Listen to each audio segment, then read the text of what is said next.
Bartelstein. We'll start with questions. Morning, everyone. Morning, Josh. Mark McClune, there you go. Hey Josh, Mark McClune, Arizona Famous Sports. Good to see you. As you approach the off season, what was the priorities for getting things fixed heading into the season?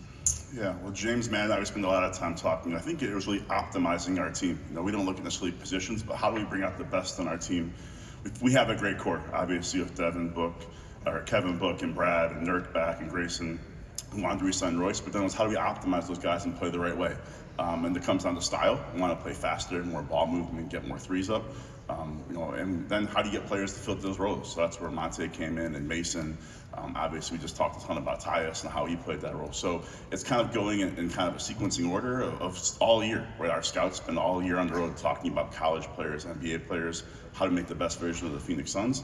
And it gets closer to the draft and free agency, and you got to execute and bring these guys here, and we're really happy with what we did.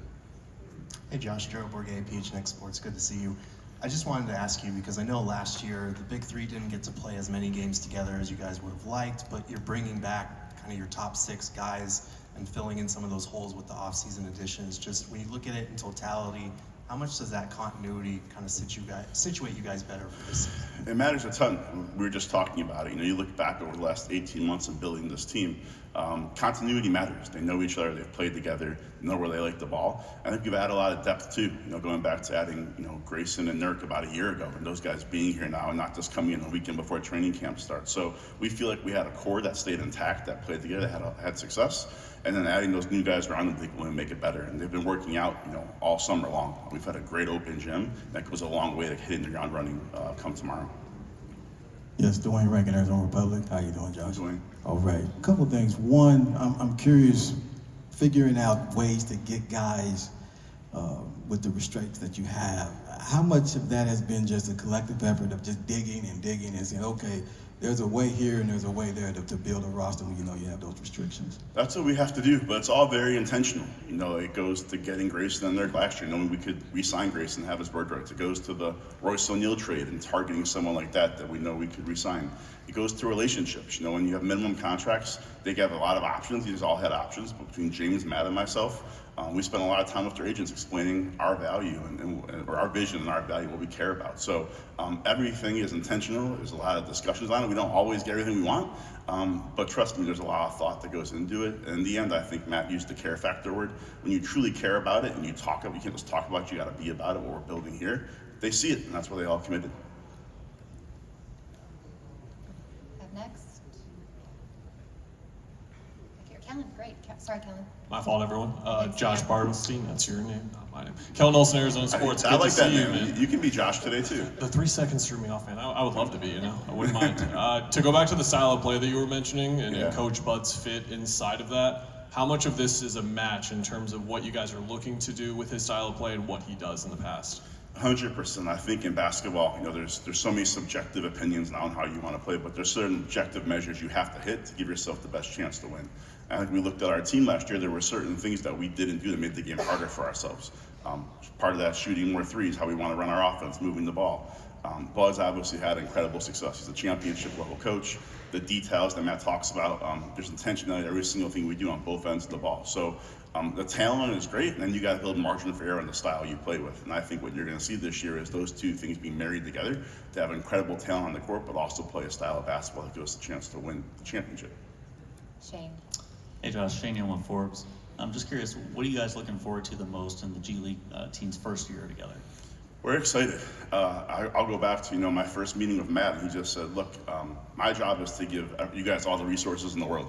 That can be spending money in the tax that you talked about. It can be on the business side. It can be, we have to have a G League team. For us to develop young players, they have to be able to play. So to not have one was crazy. So to have them practicing literally down the street at the new Mercury facility, playing in Mullet, we want to develop young players that can have great success at the Valley Suns and then ultimately play for the Phoenix Suns. So it's a great story. We can't wait for the season to start, but I think it's more of a testament to all the wins we've had, and Matt's vision is what are the resources needed to build a championship level organization on every area, and this is another one of those. Brandon. Hey Josh, you talked about continuity earlier and the importance of that. You guys did lose a member of the team who's been here for over 30 years, you know, with Ralph this year, moving to a competitor. Can you talk about maybe how that impacts maybe you guys' other business ventures here with the GM of the arena leaving? Yeah, Ralph had an amazing career, and we wish him all the best. Our goal with this arena is to make it the premier destination for sports and entertainment. We're going to have over 100 shows this upcoming year, which would be a record. So, we were 62 years ago, 80 last year, over 100.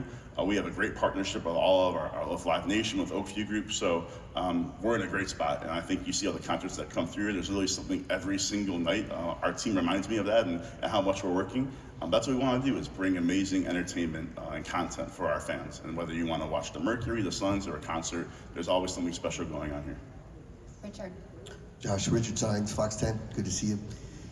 You kind of talked about your first meeting with Matt, where he said, look, I'm going to give you everything you need to win. Makes my job pretty easy when he says that, right? As I say, does it, or is it be careful what you wish for? Because now you don't have an excuse where you're like, man, now I got to come through. What's that like when you have an owner that says, look, whatever you need, just get it done? It's the best, and he's here, so I'm talking about him, you can hear me, but having grown up in the business with my dad in it and being in Detroit for a long time, that's not the norm. Usually there's a lot of restrictions, and you have high expectations, but there's goalposts in what you can do. I can tell you anytime myself, James, and Bud come to Matt with an idea or anything that's going to move the organization forward, whether it's winning on the court, off the court, the community, he always supports it. He asks the right questions. To his point, we're not reckless of money, but we built a new Mercury facility. We just changed 5G again because Bud had some ideas. That's not the norm, and I think when you have an owner who does that and cares about it, and also has played, so he understands how basketball works, it's a major competitive advantage for us. Dana, last question. Hey Josh, Dana Scott, Arizona Republic. Just wondering about how Matt talked about retaining some free agents and what you just mentioned about investing in 5G and updating the facilities and such. How much was that an attraction to bring some of the free agents here, or even bringing Bol back? Yeah. It's everything. I think when you pitch someone, you gotta share a vision, and that starts by interactions every day. I think one of the things that teams struggle with is you can't just call an agent or a player when you want them to sign with your team. You got to build those relationships all season long. So whether it was Bull or someone like Mason with my dad, so I can talk to my dad all the time, you have to build those relationships. And then ultimately when they come here and understand what Phoenix is all about, an amazing practice facility, an owner who does all the small things that matter, we built our medical staff, you have a great story to tell. And again, people can talk about, then you got to actually do it. And when when Mason calls a Brad Beal or Royce O'Neal and Devin Booker and says, hey, they told me all these things, has to actually be true. And the best part is our players can smile and say, yeah, everything Matt's talked about, James talked about, Josh talked about, comes to fruition here. Thanks, Josh. Thank you guys.